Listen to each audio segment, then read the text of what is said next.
So welcome to the meeting, everybody. I'm Chris Glover. I'm the MPP for Spadina Fort York. This is our Democracy Town Hall. This meeting is a call to action to get our democratic rights restored in Ontario. It's what's been happening. If you've been following in the media, it's absolutely appalling. We are now under minority vote rule in the city of Toronto, in Niagara, York, and Peel regions, and it's absolutely got to stop. And so this meeting, I'm going to be providing some background, and then we're going to be having a discussion. And the discussion is going to be centered around a motion that I tabled in the legislature called an Ontario Charter of Democratic Rights. So I'm going to start with the land acknowledgement. We acknowledge the land we are meeting on is the traditional territory of many nations, including the Mississaugas of the Credit, the Anishinaabe, the Chippewa, the Haudenosaunee, and the Wendat peoples, and is now home to many diverse First Nations, Inuit, and Métis people. We also acknowledge that Toronto is covered by Treaty 13 with the Mississaugas of the Credit. Today, this meeting place is still home to many Indigenous people from across Turtle Island, and we are grateful to have the opportunity to work on this land. And we ask that we bring our hearts and minds together in our shared purpose and commit ourselves to the ongoing process of reconciliation and learning about our shared histories. And I'm going to come back to the land acknowledgement in a couple of minutes, but first I want to start by showing a video. This is a video of Doug Ford talking, and it was the last day that the legislature was sitting before Remembrance Day. So this is his Remembrance Day speech. And just listen to this, and I want you to pick up especially the last few words in his speech. It's about 30 seconds long. Go ahead. We must always demonstrate our appreciation, not only on the 11th day of the 11th month, but every day that we step outside our homes as people free of government oppression and free of armed conflict on our home soil. The brutal war being waged by Russia on Ukraine brings into stark focus the dangers that exist in the world today and the importance of vigilance and standing shoulder to shoulder with our partners in defense of freedom and liberty. Okay. He ends this by talking about standing up in defense of liberty and freedom. He's talking about the veterans who have served in Canada in the wars and in the peacekeeping missions overseas, and that the reason that we have our liberty and freedom today is because of the sacrifices that they've made. That afternoon, the Ford government introduced Bill 28, which stripped education workers of their fundamental freedoms and their right to liberty under the Charter of Rights and Freedoms in Canada. So, and we all know that Ford says one thing and does another, but this is really egregious. And it's not just education workers, it's all of us. The Ford government has used the Notwithstanding Clause to override the fundamental freedoms and the legal rights of every Ontarian in 3 different bills. And we do not, and what's come out of this is that we do not have the right to democratic municipal elections or governance. Ford has essentially overridden our votes in the last municipal election, and we are under minority vote rule, as I said, in Toronto, in York, Peel, and Niagara. He's also politicized the appointment of judges. Doug Downey, right now, the Attorney General, is interviewing candidates for the Chief Justice of the Ontario Court of Justice. And just before the holiday break, and this one did not get in the media, and it's difficult to explain, and I think that's why the media hasn't picked up on it, but just before the holiday break, they passed Bill 53. And Bill 53 takes the control of the legislature. Right now, the legislature is under the control of the Speaker. The Speaker is essentially the employer, and he's supposed to be nonpartisan, and he's supposed to oversee all of the security, all of the work, all of the Hansard, everything that's done, the clerks, in a nonpartisan way. And he's changed that so that the Speaker is no longer in charge of the legislative grounds, but Instead, a committee is the Board of Internal Economy. And I can talk more about that later, but this is also an attack on our democracy. And it's really quite frightening when they actually are working within the legislature to change the way the legislature works, to give themselves more power, potentially more power over the way this works, and to make our job in opposition that much more difficult. But this meeting is not a story of doom and gloom. This is a call to arms. Every generation has to fight for their democratic rights. And this is what this meeting is about. It's about mobilizing again to restore our democracy. So I want to make sure that we have a common understanding. And so I'm going to start with a history of modern democracy. And I've managed to narrow this down to 7 minutes. Okay, I've managed to narrow this down to 7 minutes. Let's see. So I mentioned at the beginning of the land acknowledgement, the lessons from the First Nations. When in the late 1700s, when American revolutionaries and French revolutionaries were designing the first modern democracies, the only real records that they had from Europe at that time for democracy were 2,000-year-old documents that described Athenian democracy. But they had a living example of democracy with what was at the time the 5 nations, which is now the six nations, the Iroquois Confederacy, as it was known. And they learned, Benjamin Franklin was a supporter of this, and he actually learned a lot, and a lot of the Constitution, a lot of the making of the United States, Democratic Constitution of the United States, came from lessons they learned from this Iroquois Confederacy. And the US Senate actually paid tribute to this. They said in 1988, the confederation of the original 13 colonies into one republic was influenced by the political system developed by the Iroquois Confederacy, as were many of the democratic principles which were incorporated into the Constitution itself. And they were inspired by an Onondaga leader, Conosatego. And in 1744, he was speaking, and Benjamin Franklin actually printed his speech. And he suggested that the 13 colonies unite just as the 5 nations had, 5 Iroquois nations had united. He said, if you have one arrow, it's easy to break. But if you have many arrows together, it's much harder to break. And you can see this influence, this First Nations influence in American democracy in the coat of arms, which is on the right side of the picture, the eagle and the eagle's left talon. You see 13 arrows together. And that's actually inspired by the statement of the Onondaga leader, Conosatego.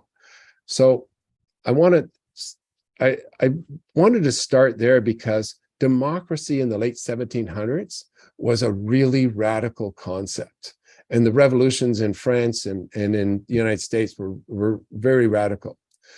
We got our democracy a little bit later in Ontario, what was called Upper Canada at the time. In the early 1800s, when this colony was being developed, the governor was appointed by the king. And of course, the king was appointed by, anointed by God. The king appointed the executive council, which today we would call the cabinet. And there was an elected legislative council, but they didn't actually have real power.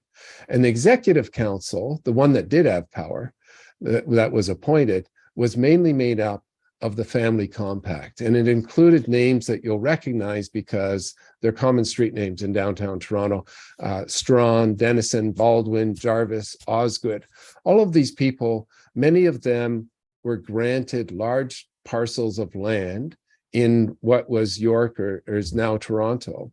And the idea was that they would manage this land, and there would be peasant farmers that would actually work the land for them. But what happened in Upper Canada was, the farmers came from the UK, they worked for them for a little bit, and then they realized they could go out to Oshawa or Whitby or other communities around Uxbridge, other communities around Toronto, and actually have their own farm. And that's what happened. And so they became independent farmers, but they were still dependent upon the family compact, because the family compact controlled the Bank of Upper Canada. If you needed a loan, they controlled most of the major businesses in Upper Canada. So if you needed to buy seed, or if you wanted to sell your products, you needed to go through the family compact. And in the 1830s, there was a huge depression. There was a run on the banks, and there was no money available. And the farmers who had borrowed money to, for seeds at the beginning of their season, couldn't sell their products. And it was just really difficult for them. The family compact refused to support them. And this led to revolutionary stirrings. And William Lyon Mackenzie, who's in the picture there, he was known as the firebrand. He'd been fighting for greater democratic rights for the people of Upper Canada since 1820, when he arrived in Upper Canada from Scotland. And he started in 1837, he started the rebellion of Upper Canada, the rebellion of 1837. And the rebellion itself was not successful. It was really, in relative terms, a minor skirmish. 3 people were killed on Yonge Street, and he and some of the other revolutionaries had to flee to the United States, where he lived for many years. But then he was actually welcomed back as a hero into Canada. But Britain was spooked by the rebellion of 1837, both here in Upper Canada and also in Lower Canada. And so they sent Lord Durham over to investigate. And Lord Durham recommended that you unite Upper and Lower Canada, and also that you give people responsible government, which means democratic government. And in 1848, in Upper Canada, we got democratic government. And William Lyon Mackenzie's picture is here in the legislature, and it's just outside the government caucus room. So every day when the caucus, finishes their meeting, they walk past and they see a giant picture of William Lyon Mackenzie, who's really the father of democracy in Ontario.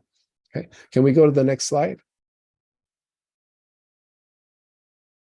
Okay, so in 1848, I mentioned we got responsible government, but at the time, the struggle for real democracy lasted another more than 100 years. In 1816, white males who owned land were allowed to vote. In 1848, we got responsible government, which meant that the Legislative Assembly, which was elected, now became the power instead of the appointed governor. In 1918, women won the right to vote. In 1948, Asian Canadians won the right to vote. In 1950, the Inuit won the right to vote. In 1960, the First Nations were given the right to vote without consultation. And this was controversial at the time because the First Nations people considered themselves separate nations, separate from Canada. And so this meant that they were now part of Canada. It was sort of a way of incorporating them into the country and not acknowledging their separate nation status. In 1982, we got the Charter of Democratic Rights, and this was used to give others the right to vote, including judges, people who are incarcerated, expats, and people with intellectual disabilities. Okay, so that's how we got the right to vote. I'm almost at the end of my 7 minutes. I want to talk about the Charter of Democratic Rights, the one that was passed in 1982. So this is a really brief summary of it, but you need to understand this if you're going to understand what the Notwithstanding Clause actually means. Okay, so Section 1 of the Charter is, it's an introduction. It says, hey, we've got these rights, but they're within reason. And so there are some restrictions on them. The second section are our fundamental freedoms. These are our freedom of speech, assembly, the press, thought, freedom of religion. All those fundamental freedoms are in the second section. The third to the sixth section are our democratic right to federal and provincial elections. Our section 7 through 15 are our legal rights. these are, summarized as life, liberty, and security of the person. It means that, among other things, it means that if you're arrested, you have the right to a lawyer without delay. You have the right, if you are arrested, you have the right to be brought before a judge for a bail hearing within 24 hours. All of these rights are in sections 7 through 15. And then there's section 33, and that's the notwithstanding clause. And it says that provincial parliaments or federal parliament can override sections 2, which are fundamental freedoms, or sections 7 through 15. So we have fundamental freedoms and we have legal rights, but at any time, any provincial or federal government can override those rights. And, it's, when you look at it, when I think about what Ford was talking about there, it was 150-year battle to get our democratic rights into a charter of democratic rights. And people over that 150 years have had to defend our democratic rights against attack, most notably in World War II. But many other wars and also peacekeeping missions, our armed forces really have fought so that we could live with liberty and freedom in a democracy. And this is why, our democracy and protecting our democratic rights is so important. So that's the end of my 7 minutes. I'm going to pause for a second here. And if you have a comment or a question, you can raise your hand or you can put it in the chat. And I see one question from Marion. What would be an example of where the notwithstanding clause would be reasonable to implement? Marion, that's a really good question. I've been meeting with the Ontario Charter of Democratic Rights that I'm proposing. I've been meeting with a number of legal organizations, and the only one that people have mentioned that I think has any validity is to protect the French language in Quebec, which was, I think, the original intent of the framers of the Constitution. Other than that, I've never seen a reason. I don't think we really need it. Brian Mulroney, who is not a politician, I agreed with about many things, and if you've read On the Take, you'll see, many of the reasons why. But he twice tried to change our Constitution to get the notwithstanding clause withdrawn from it, because he said the notwithstanding clause makes the charter not worth the paper it's written on. And to some degree, I think that's right. If our legal rights and fundamental freedoms can be stripped away from us, with just any bill, I think that's really frightening. Okay. Shauna Harris, how many times has Ford government used the notwithstanding clause? 4 different bills. 3 of them have passed. And Lester Brown, you're mentioning that the charter can also be used to protect the healthcare system. Okay, I didn't know, I hadn't thought about that.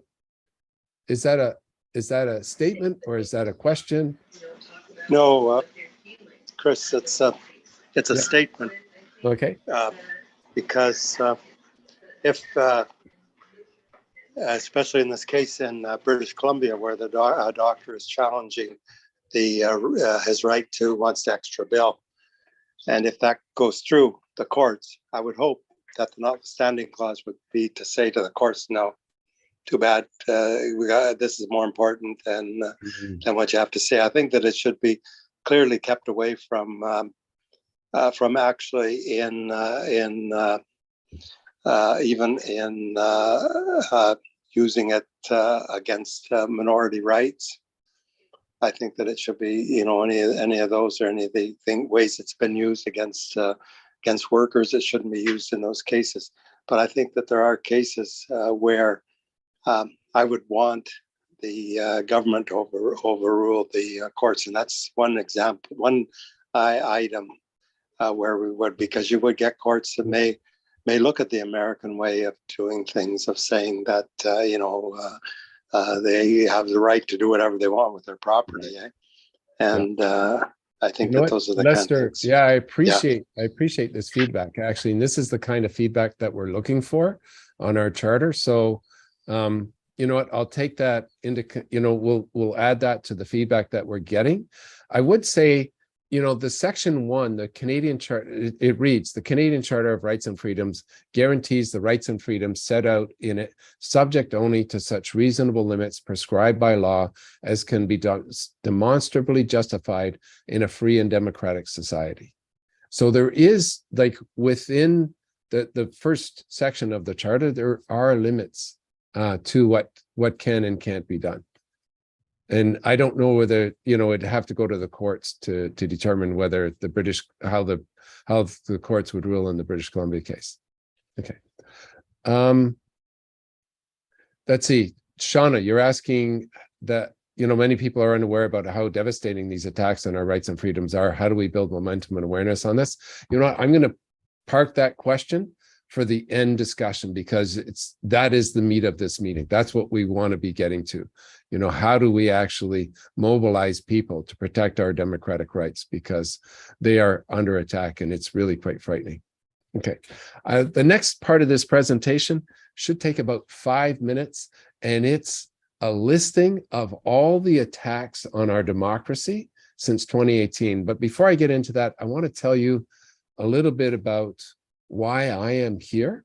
And many of you who know me and heard me speak before know about why I got into politics. But in the early 2000s, my children were in elementary school, and Mike Harris was in, and he just kept making all these cuts to education. And I was so frustrated with it that I joined a parents group called the Parent Network. And they were part of the Campaign for Public Education, which was a union group that actually provided us with money for photocopying and other things that we didn't have, and also some support and guidance. But in that fight, when I was fighting over the next 10 years with these parents groups to protect our education system, I came to realize, and the government was deliberately trying to privatize our public education system. The Harris government had created or underfunded our public schools by $1.2 billion, and they'd created a $700 million a year tax credit for private schools. So they were taking money out of the public system, giving it to the private system, just like the government's doing right now with our healthcare. They were privatizing our education system. And part of the reason that I became so passionate about that fight is that I realized through my readings that public education and democracy go hand in hand. The people in the early 1800s who were fighting for democracy in Upper Canada and across the world were also fighting for public education, because democracy comes from two Greek words, demos and kratos, which means the people govern.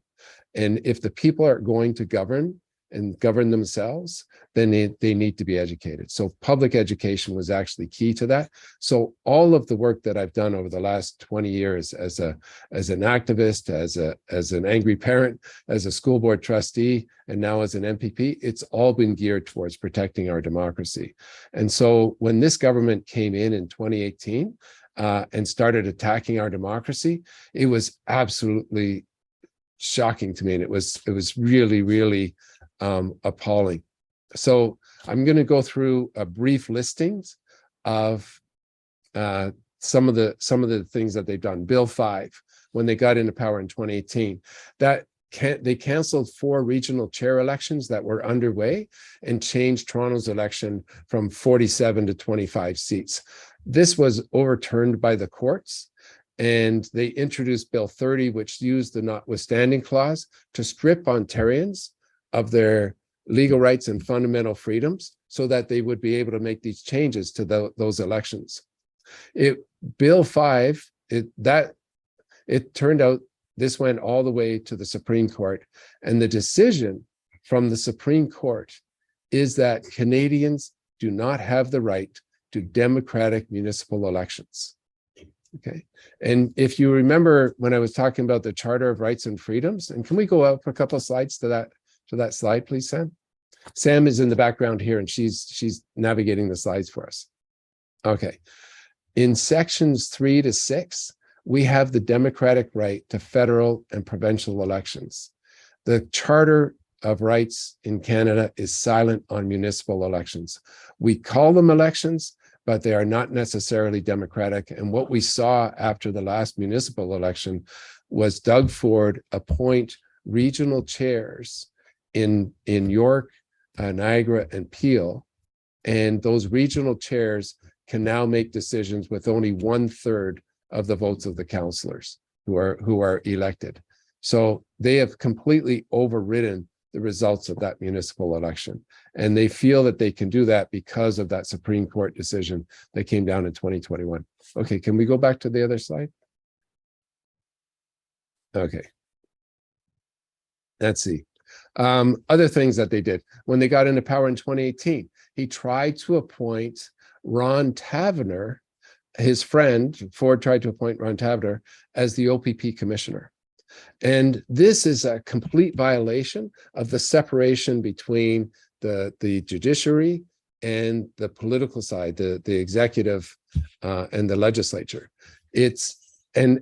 Right now, the Ford government is being investigated by the OPP, the anti-racketeering squad in the OPP, because of the Greenbelt, because these developers all bought this Greenbelt land 6 weeks before the government removed the Greenbelt protections and made the value of that land increase tenfold. So the anti-racketeering squad of the OPP is investigating. If Ford had been able to appoint his friend as the OPP commissioner, there would be a complete conflict of interest with that police force investigating the very politician who had appointed him. Other things they did, 2018 to 2022, Bill 307, it used the Notwithstanding Clause to restrict advertising critical of the government. And that's not just my statement. That's when they first brought in that legislation, they didn't use the Notwithstanding Clause. And the judge in that case, Morgan, he said, he basically said that it's pretty obvious that the government is trying to silence their critics and prevent them from paying for advertising that would criticize the Ford government in the lead up to the election.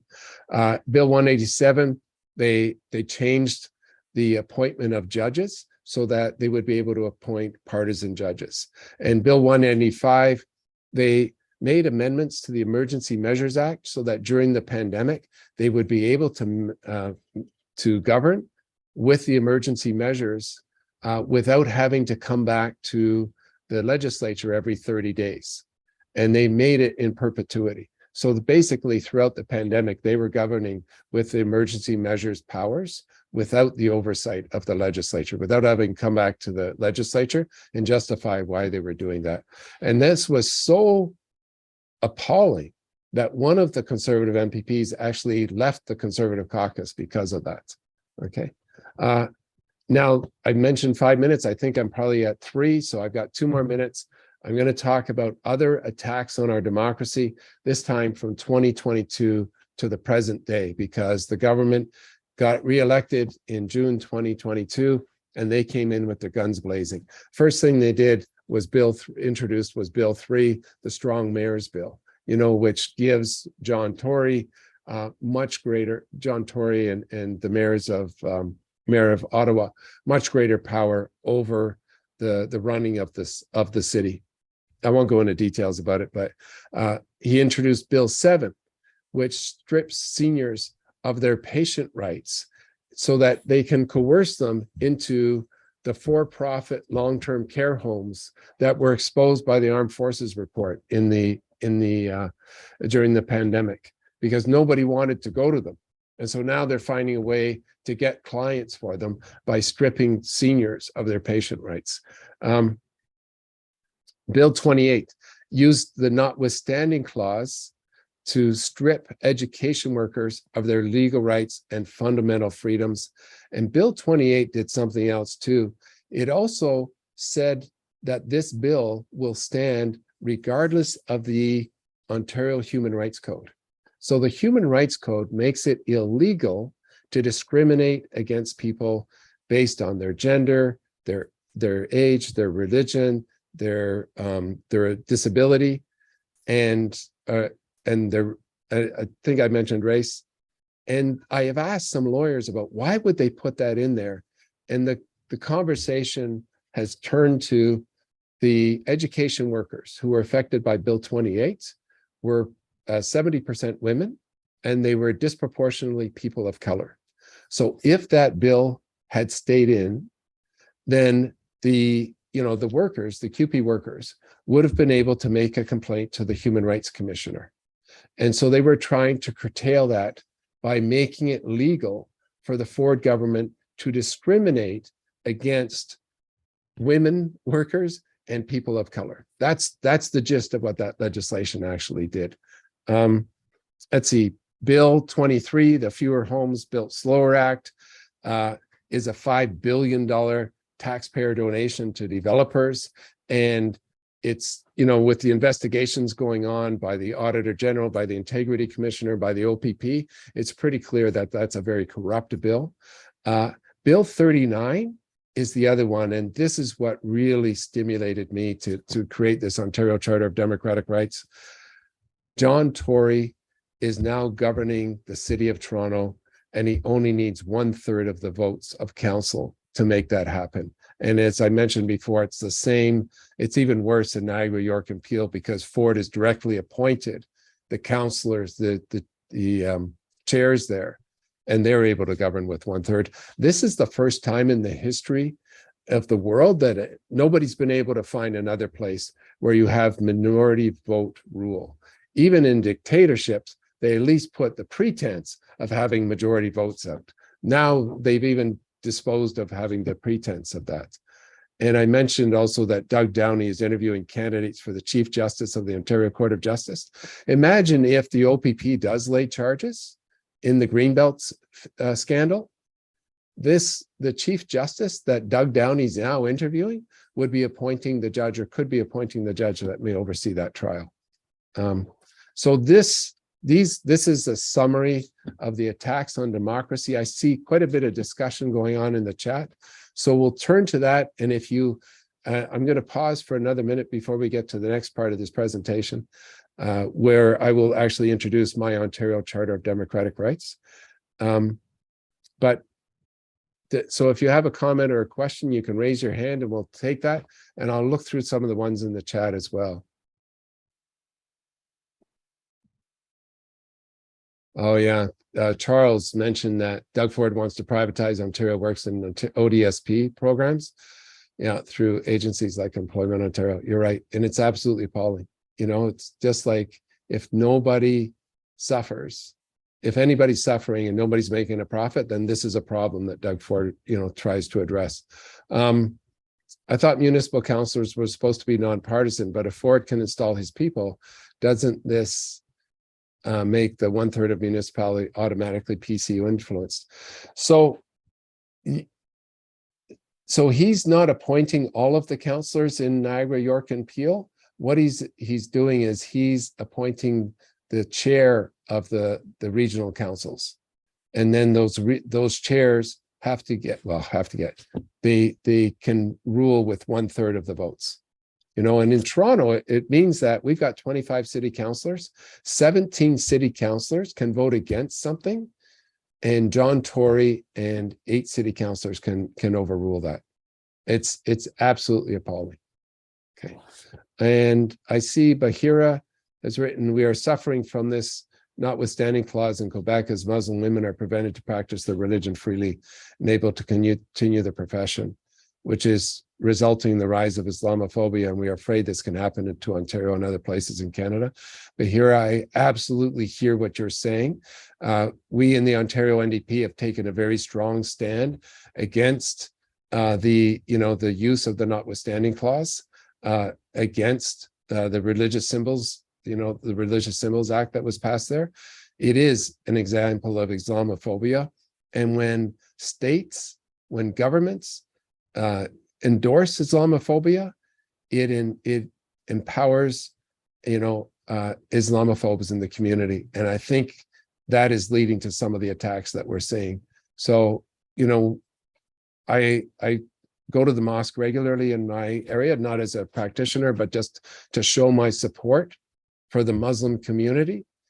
because what's happening, this Islamophobia that's happening across the country is absolutely appalling, and we need to get rid of it. We need to denounce it, including Islamophobia from governments.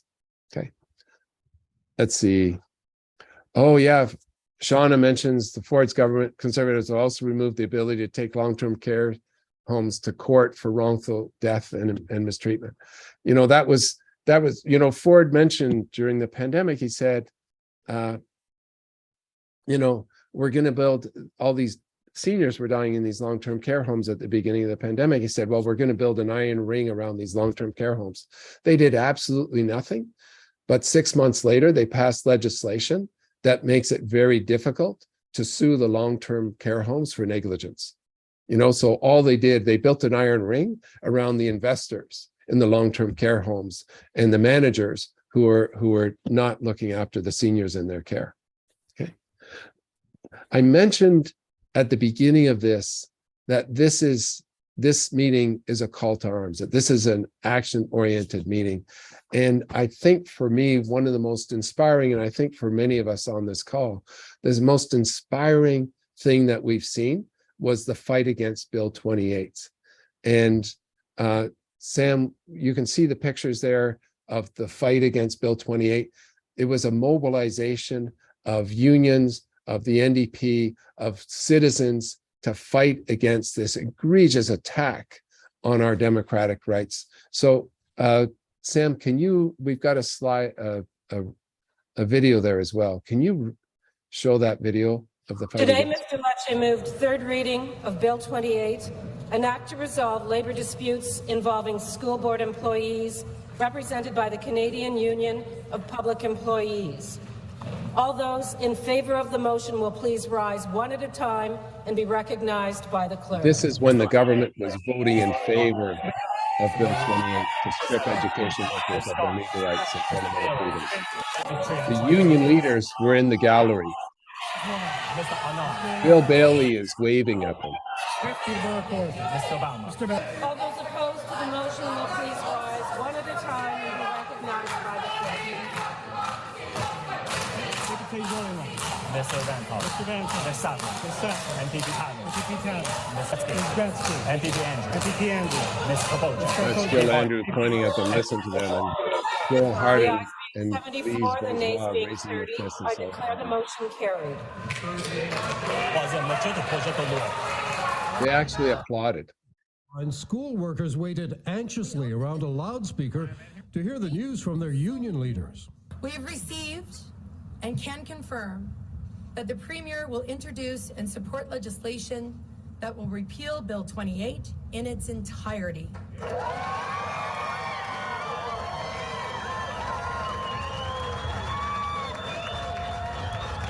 And it was good news. It's a great thing for us. I mean, we're fighting hard. We need a decent wage. We have to stand up for ourselves. If not now, when are we going to stand up for ourselves? He blinked. He came in with a baseball bat, and we came back with a vengeance. Yeah. Okay. Today, Mr. Lecce moved third reading.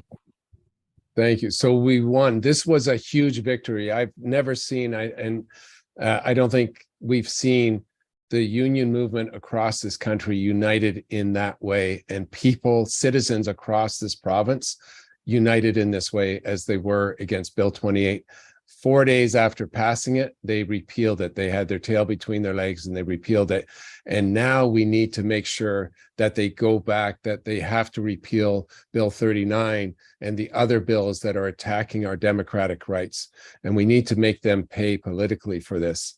So I've tabled a motion in the legislature to start a process to create an Ontario Charter of Democratic Rights.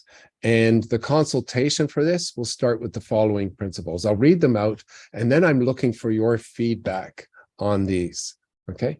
Ontarians have the right to democratic municipal elections and governance, that the legislature will not use the Notwithstanding Clause to suspend the charter rights and freedoms of the people of Ontario, that the legislature will not override the Ontario Human Rights Code, that the scope of the Ombudsman's office should be expanded to include protecting our democratic rights, and that the oath of office for all newly elected MPPs will include a commitment to uphold the Ontario Charter of Democratic Rights.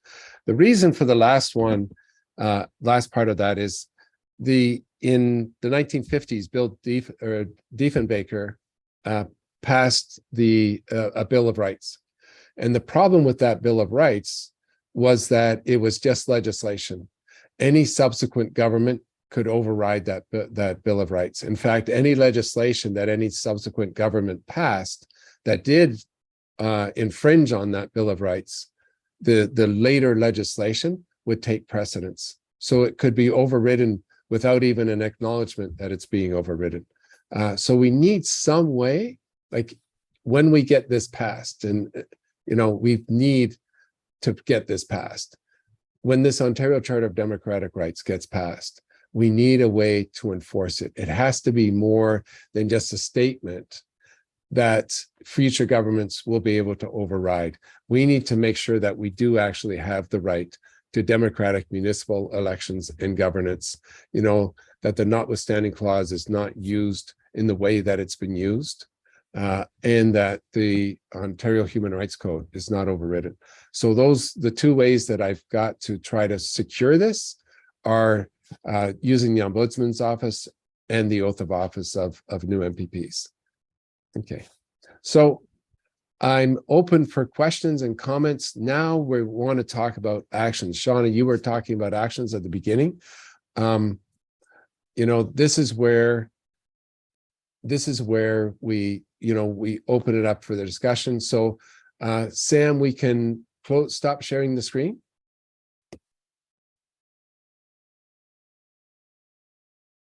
I'm going to change my view to gallery. If anybody has any questions or comments, you're welcome to raise your hands. Bahira, go ahead. Hi, thank you so much, Chris, about bringing this very important and critical clause, because I have personally, I feel threatened. I'm not feeling safe about practicing my rights, or that I feel there is something wrong going on about our democratic rights and freedoms, especially that I have been involved with my son's school as a parent, a council member, and representative in PIAC. So I see that this is not right. Like the democratic process is not as I thought it should be. There are things that are going on which are not very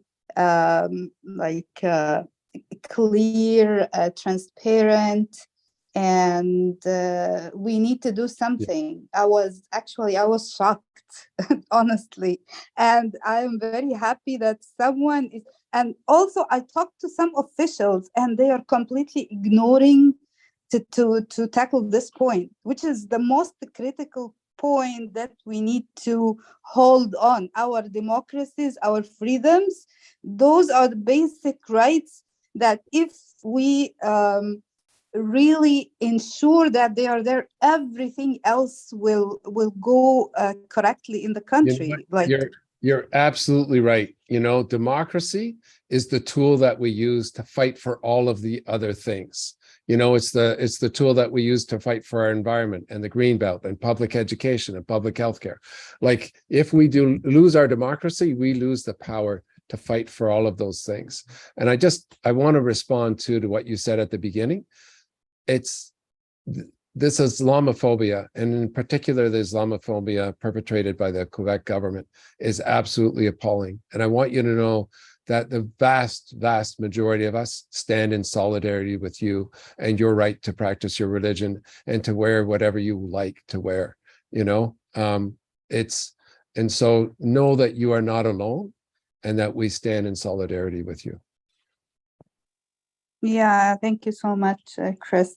So I was I was attending a conversation about the economy, the Canadian economy, and the plans, the financial plans. So I believe this is also, although the link is not very clear, but when we have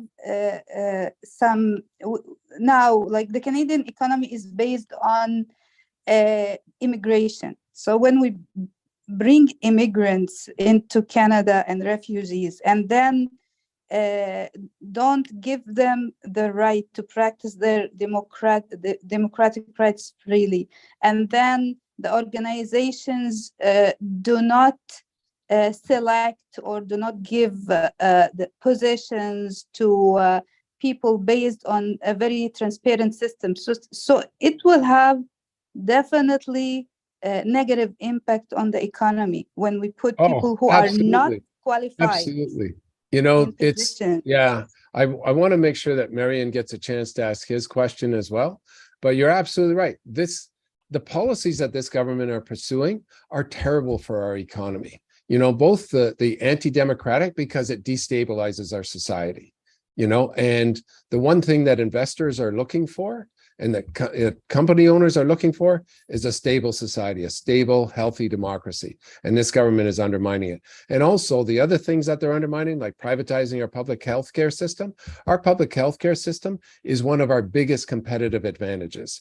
Our healthcare in Canada costs half of what it does in the United States, and everybody has insurance. So when employers are looking, you know, to locate their business in Canada, the United States, they look at our public healthcare system, and this government's trying to privatize it. Thank you so much, Bahira, for your comments. Marion, we'll pass it over to you. Thank you. Okay, first, I don't know if you can notice what I'm wearing here. I'm wearing my Croatian soccer jersey, and for a reason. Okay. For a reason, Chris.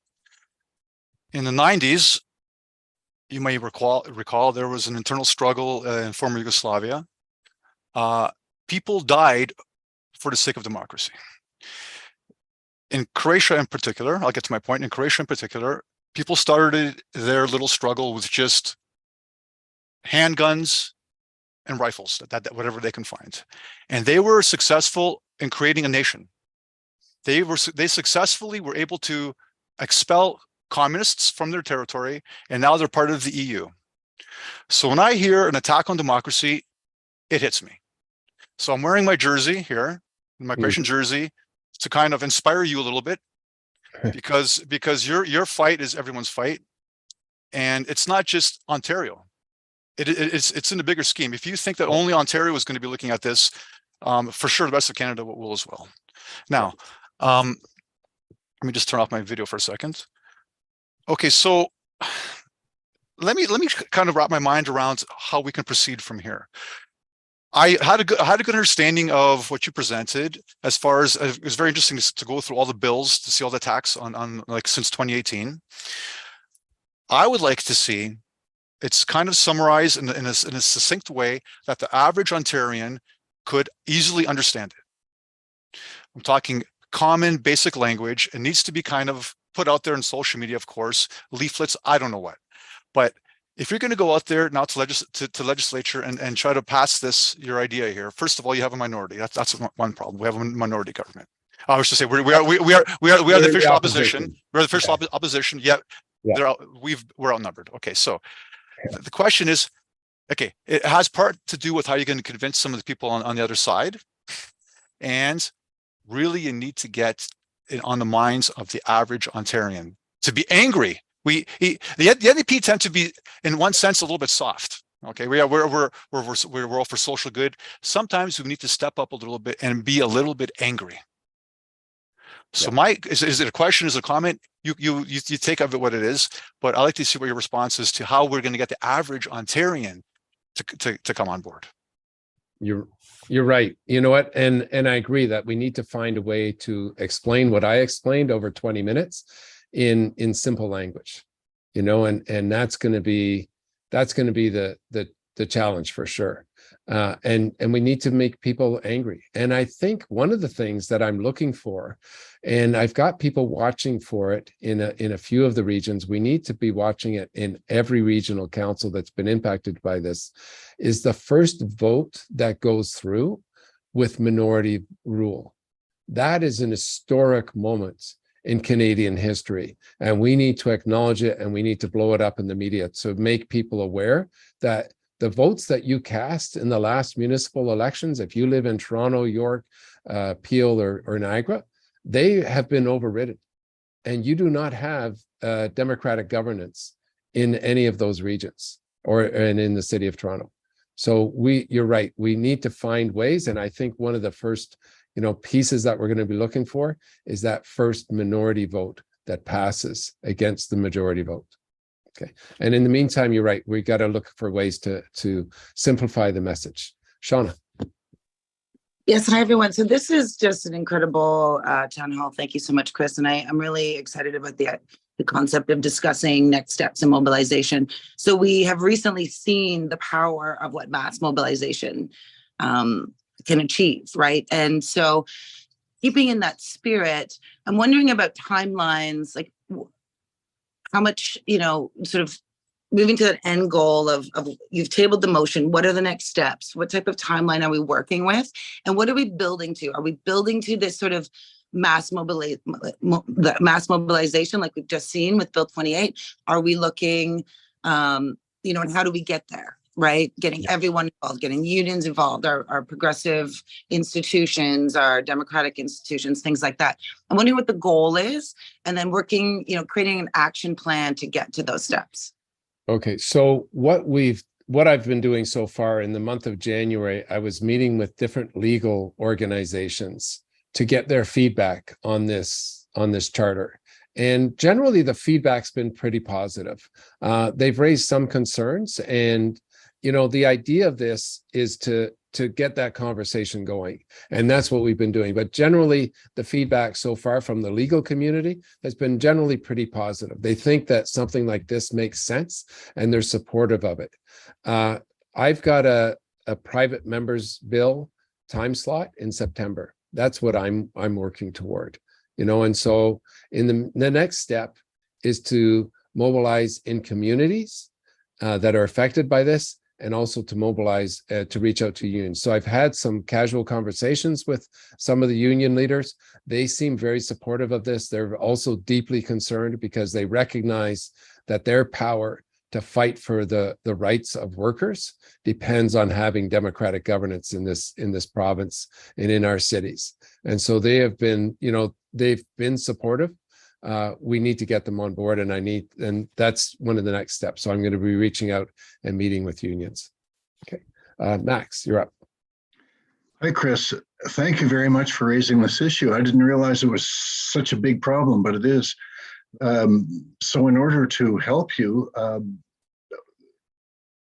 I can see what you're doing as in the legislature, but you need I guess a group, a public group supporting you.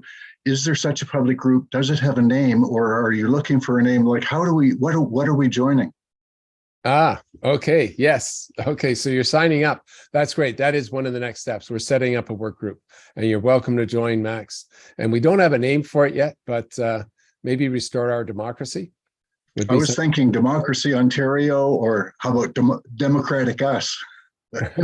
You know what? Something. We'll throw a whole bunch of names into the hopper, and at our first meeting, we'll have a vote and we'll decide on it democratically. Okay. Okay. Thanks, Max. Thanks for your enthusiasm, and thanks for signing up for the work group. Okay, Lester.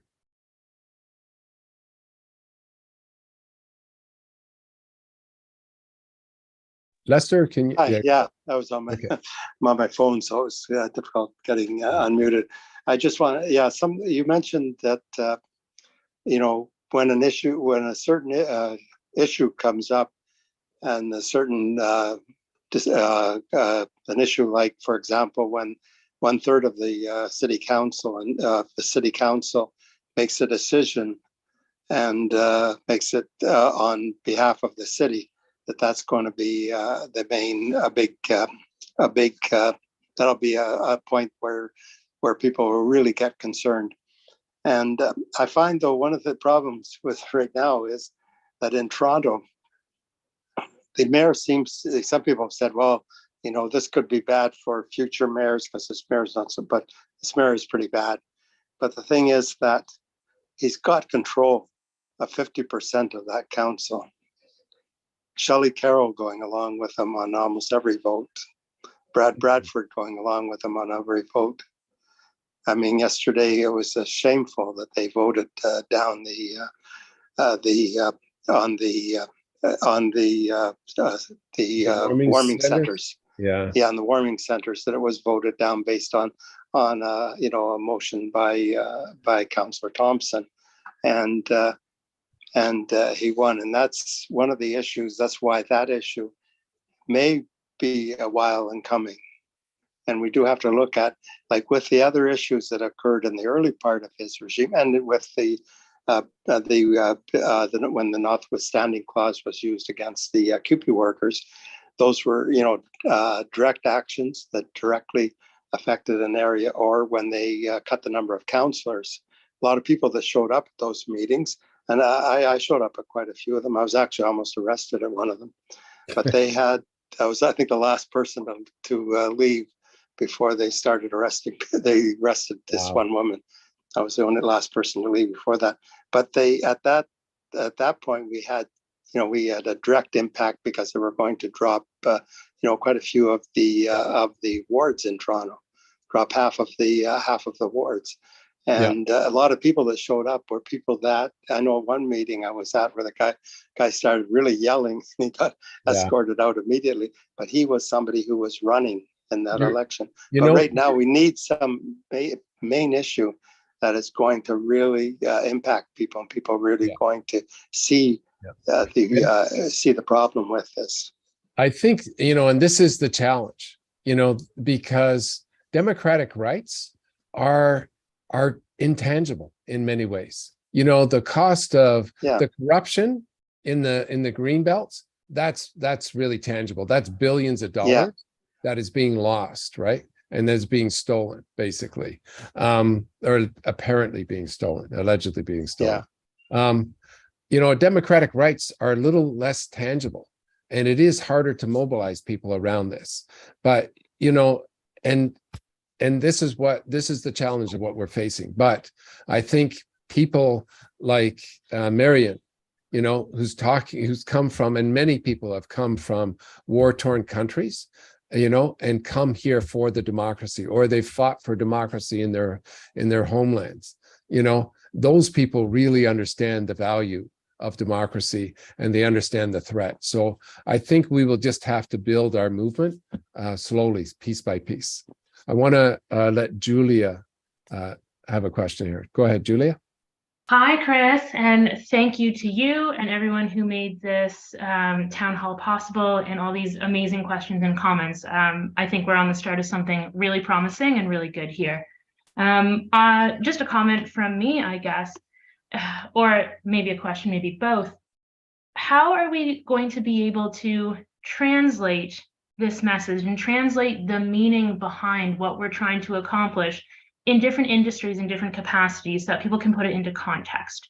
For example, like, how do we translate this movement in terms of how it affects people in healthcare, in education, in the environmental industry, even to the point of students, people in tech, families, new Canadians? I think if you can make a direct example, or bring in like something that just makes it hit home and hit their world and make it relatable, they're going to get on board. Because as you rightly pointed out, you know, these concepts are so intangible, right? We're talking about theories, we're talking about ideals. So how do we translate that into direct cause and effect, so that people can really understand what is at stake here? You know, those are really good questions, and those are some of the challenging questions that we've got to wrestle with. You know, I said earlier that the democracy is the tool that we use to fight for everything: the green belt, the environment, public health care, public education. I would say it's also the tool that we use to fight against corruption. You know, the corruption on the green belt would not have been exposed without Democratic governments. If Ford had been able to appoint Ron Tavener to be the OPP commissioner, would the anti-racketeering squad at the OPP be investigating the Greenbelt right now? If Doug Downey's allowed to interview the judge that actually may try or may appoint the judge that tries any charges that come out of that investigation, I think that may be the way, but I'm going to leave, those are a couple suggestions, but I'm going to leave that as an open question. How do we communicate this in a way that makes it tangible for people? Okay, next question, Shauna. Yes, Julie makes an incredible point there. And just on the issue of translation is also making sure that it's translated into as many languages as possible, as this is an issue that affects all of us.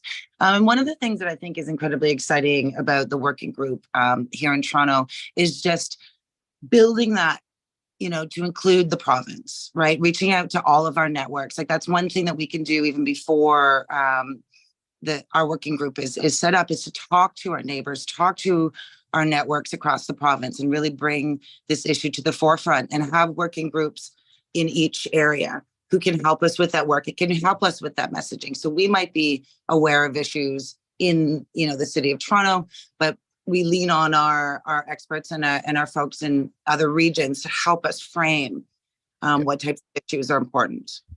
Yeah, I think you're absolutely right. And that is the next step, reaching out to all of our contacts and links. And that's where, we want to get, I'm glad that Max brought up the working group. I'm hoping that people on this call will join the working group, and then we can start reaching out to our links.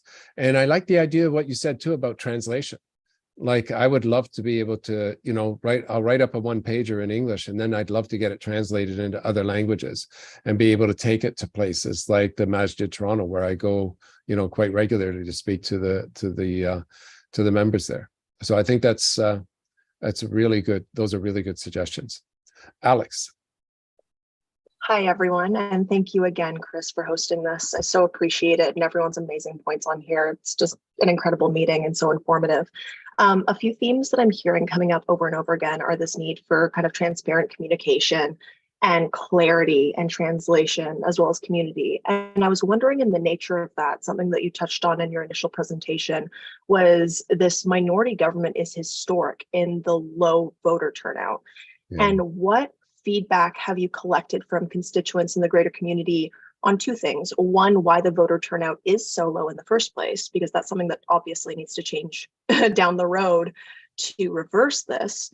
And two, kind of ties into what everyone was talking about in terms of communication, but what needs to change in terms of communication specifically from the general population to get our message across about what we care about? So A, what do you know about that? Why is voter turnout so low? And B, what messages are people misconstruing or misunderstanding, or what do they need communicated better so that people turn out to vote and actually change the future of our country? I haven't heard a detailed analysis of why the voter turnout in the last, provincial election was 43%. It's really quite frightening. I suspect two different things. I suspect one was the aging demographic. 20 years ago, I looked into the voter turnout. 80% of people over the age of 65 voted. 80% of the people under 25 didn't vote. And one of my fears is that this demographic is proceeding through, so the older generations, as they pass on, they're leaving younger generations with a much smaller percentage of voters. And I think that's something that we need to overcome. I think the other thing is that, and I'd say all of us in the opposition parties, we did not inspire the voters in the last election. And we need to inspire people. We need to inspire people with the power of government to actually improve their lives, through democratic reform, through, protecting the environment, through healthcare, through public healthcare and public education, actually funding these things properly, through price management, so that people are not taken to the cleaners every time they go to fill up their gas tank or every time they go to the grocery store. That grocery store chains are making record profits, while the prices of the food mean that many people aren't able to eat. You know, it's absolutely appalling. So we've got to inspire people and say, hey, there is hope. There's a way to change this. And I'm thinking back to 2008, Barack Obama's campaign. He got the largest youth turnout of any election, you know, in American history, well, in recent American history. And he had inspired young people, you know, with a message of hope. And I think we need to do the same. But thank you for that. Okay, I think we're just about ready to wrap up here. I see a couple of comments in the chat that I'll just briefly respond to. Wendy Good says, we also have to realize that the PC party doesn't even act democratically within themselves. When I talk to my Tory MPP, even he agrees at times that I have valid points surrounding this issue. However, they do what they are told. And I'll tell you, one of the lessons of being in the House for the last 4.5 years in the legislature is that I'd say Doug Ford and a very small handful of cabinet ministers have the decision-making power. The rest of it, everybody else is just towing the line. And I know that many of the members, the Conservative members, and I've talked to a few of them, are absolutely appalled with the legislation that they're being asked to support. I don't know that anybody who was elected in June came into, you know, to the Conservative caucus thinking, oh, well, the first thing I want to do with Bill 7 is strip seniors of their patient rights and then strip QP workers of their legal rights and fundamental freedoms. You know, I don't think any Conservative member, you know, or very few of them came in thinking, oh, that's what I'm intending to do. And very few of them, if there was an open vote in the House, I don't think any of that legislation would have passed. You know, if the Conservatives were allowed to vote according to their conscience rather than being forced to vote, you know, according to the party. I want to leave this on with another video. So if we could go back to the share screen. And this is about, I want you to remember the power of the unions to overcome Bill 28, to have Bill 28 reversed, repealed within 4 days of its actually passing. The OFL has created a movement called Enough is Enough, a campaign called Enough is Enough. And they are mobilizing people across the province. And I think this is the model that we need to follow, you know, when we're mobilizing people to protect our democratic rights. And I'm hoping that we can make this, the fight for democratic rights, part of this campaign of Enough is Enough. But here's a video from the Ontario Federation of Labour about Enough is Enough. And I hope it will inspire you to stay involved. And if those of you who are here, if you can email my office, if you're interested in joining the work group, by all means, email my office and we'll sign you up for the work group. And also there's a petition that we'll put the link to in the chat. If you could sign the petition to protect our democratic rights. And we're going to close, we're going to leave it after this, this video, Enough is Enough. It's a 2-minute video. And thank you, everybody. Before we do that though, sorry. I just want to thank all of you for being here. Thank you for your passion and your commitment to protecting our democratic rights in Ontario. And I also want to thank behind the scenes, Nancy, Benna, and Sam, who've been working, you know, behind the scenes to make this all happen, to get you here. And I got to credit Sam, like when I created this PowerPoint, it did not look anything like it does now. She did a magnificent job. And Benna's, you know, Benna and Nancy working behind the scenes, just do an incredible job. So all three of the team members here, thank you very much. Can we all give them a round of applause? And then we'll start the video and we'll sign off. Thank you, everybody. Do you feel like everything's getting worse? You're not alone. We're fed up of wages that can't pay the bills. With getting gouged at the grocery store and the gas pump. With rent and mortgage payment that no one can afford. We're fed up with crumbling public services. Healthcare and the brink of collapse. Always being told to tighten our belts, while corporations and the banks make record profits. And while our government sits on massive surpluses, but does nothing except help their developer and donor buddies. That's why we're saying enough is enough. Because all of us are hurt by the cost of living crisis. Whether you work 1, 2, or 3 jobs. or struggle to find a job or adequate supports. Now is the time for us to come together to fight for our future. For real wage increases. For bills that we can afford. For rent control and affordable housing. For public schools and healthcare. Public services that take care of all of us. And to make corporations and banks pay their fair share. We can win these demands, but we need you to join us. Share this video, spread the word. Sign up today at WeSayEnough.ca. When working people come together, we win. We've done it before and we can do it again. But we need to get organized and we need to do it now. We're launching this campaign in every part of Ontario. Wherever people are fighting for better life, we will show up to support them. On the picket lines. In the communities. And at Queen's Park. For far too long, working people have paid the price. For crises we didn't create. No more. We say enough. Enough is enough. Enough is enough. Enough is enough. Enough is enough. When we fight together, we win. Join us.